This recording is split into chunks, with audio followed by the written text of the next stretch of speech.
ایک جنازے میں جانا ہوا امیر علیہ سنت سر سے. جب جنازہ ہو جاتا ہے کسی کا، جنازے کے بعد جب جنازے کو اٹھانے کا وقت آتا ہے تو جو لواحقین ہوتے ہیں تو لوگ ان سے تعزیت کرنا شروع کرتے ہیں، اور ظاہر ہے ان کے پاس رش ہو جاتا ہے، یہاں جنازہ اٹھ کر وہ بس کی طرف یا قبرستان کی طرف لے چلتے ہیں. کئی مرتبہ اس چیز کا مشاہدہ ہوا کہ سگے والد کو بھی وہ بیٹا کندھا نہیں دے سکا. اس موقع پر کیا کرنا چاہیے؟ میرے تو یہ قریبی عزیزوں کے جو میں تو جا نہیں پاتا، لیکن جب وہ قریبی عزیزوں پہ ہوتے ہیں تو ہو سکتا ہے آپ نے نوٹ نہ کیا ہو، میری تو اولین یہی ترکیب ہوتی ہے کہ فوراً میں کندھا دینے کی طرف لپکتا ہوں. یوں چاروں پایوں پر میں الحمدللہ کندھا دیتا ہوں.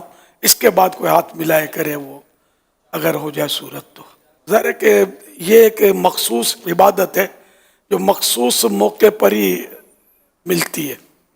اس لیے پہلے تو اسی کی حرص ہونی چاہیے، بڑا ثواب ہے. جو جنازہ لے کر 40 قدم چلے اس کے 40 کبیرہ یعنی بڑے گناہ مٹا دیے جائیں گے. نیز حدیث پاک میں ہے جو جنازے کے چاروں پایوں کو کندھا دے، یعنی چاروں لکڑیاں جو نکلی ہوتی ہیں چاروں طرف، ان کو جو کندھا دے اللہ پاک اس کی حتمی یعنی مستقل مغفرت فرما دے گا. اس لیے پہلے کندھا دے لیا جائے تاکہ یہ نہیں کہ جنازہ بس تک پہنچ جائے یا منزل تک پہنچ جائے اور آپ ملاقاتوں میں مشغول رہیں. سب کے سب پہلے کندھا دینے ہی کی حرص کریں. ایسا بھی ہوتا ہے کہ بعض اوقات میت کا بہت قریبی عزیز پیارا فوت ہو جاتا ہے تو وہ جو عزیز ہے اس کا وہ رو رہا ہوتا ہے جنازے میں، تو اس کو تسلی دینا کہ یہ اس کا موقع ہے کہ وہ تسلی دی. اور تسلی دینا کیا زیادہ رلانا، یہاں یہ ہوتا ہے اس کو تسلی دیتے ہیں اور روتا ہے اور روتا ہے. اب رونا بھی مفید ہوتا ہے کہ اگر غم ایک دم اندر جم گیا تو اس سے بھی مختلف امراض پیدا ہوتے ہیں. لوگ ہیں طرح طرح کا ذہن ہوتا ہے تو آوازیں لگاتے ہیں، دو قدم دو قدم دو قدم.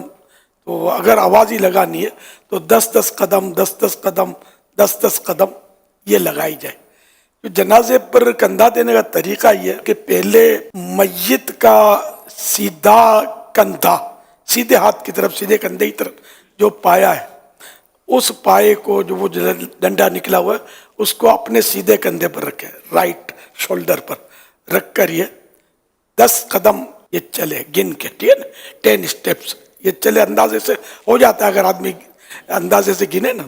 پھر پیچھے کی طرف آئے، بیک آ کر پھر سیدھے ہی شولڈر پر، رائٹ شولڈر پر اس کا سیدھا پاؤں کو کندھا دے کر 10 قدم چلے. اب گھوم کے آ جائے ہاتھ کی طرف، اس کے میت کے لیفٹ شولڈر کی طرف آ جائے میت کے، اور اپنے لیفٹ شولڈر پر الٹے کندھے پر اس کو رکھ کر 10 قدم چلے. پھر پیچھے آ جائے اور اس کے الٹے پاؤں پر اپنے الٹے کندھے پر رکھ کر 10 قدم چلے.